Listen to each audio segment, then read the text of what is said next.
வணக்கம். இன்னைக்கு நம்ம வீடியோவில் ஈவினிங் ஸ்நாக்ஸ் ஐட்டம் பார்க்க போகிறோம்.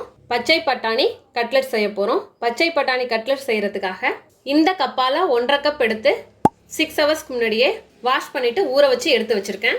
ஒரு சின்ன துண்டு இஞ்சி பொடியாக கட் பண்ணது, 2 பச்சை மிளகாய் பொடியாக கட் பண்ணது, கொஞ்சமாக கொத்தமல்லி தழை, 1/2 கேரட்டை பொடியாக கட் பண்ணி வச்சுருக்கேன், 2 பெரிய வெங்காயம் பொடியாக கட் பண்ணது, 1 டீஸ்பூன் கரம் மசாலா, 1/2 டீஸ்பூன் தனி மிளகாய் தூள், 1/2 டீஸ்பூன் சாட் மசாலா, உப்பு தேவையான அளவு, எண்ணெய் தேவையான அளவு.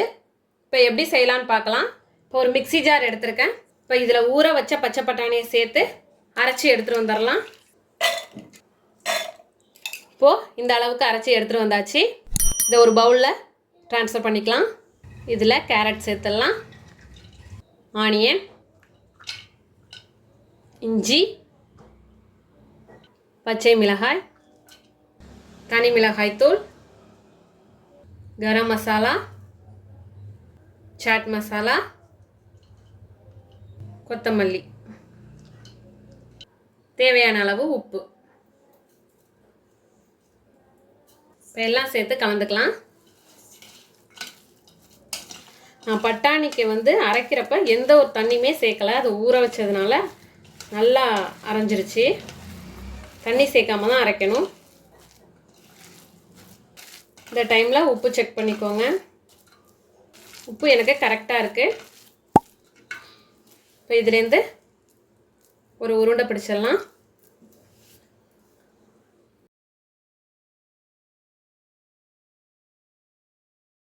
இந்த அளவுக்கு தட்டி எடுத்துப்போம்.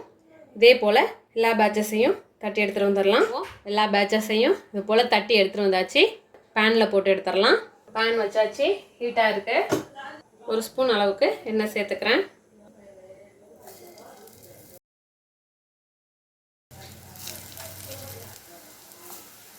அதுக்கு மேலே கொஞ்சமாக எண்ணெய்.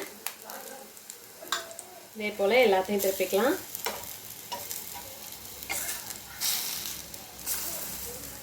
இப்போது திருப்பியாச்சு. மீடியம் ஃப்ளேம்லேயே வச்சுக்கலாம். இதை எடுத்துடலாம். எல்லா பக்கமும் நல்லா வெந்து வர அளவுக்கு வேக விட்டு எடுத்துக்கோங்க. அருமையான அற்புதமான பச்சை பட்டாணி கட்லெட் தயாராகிடுச்சு. இதே போல் நீங்களும் உங்கள் வீட்டில் செஞ்சு பார்த்துட்டு எப்படி வந்துச்சுன்னு கமெண்ட்டில் சொல்லுங்கள். தேங்க்யூ.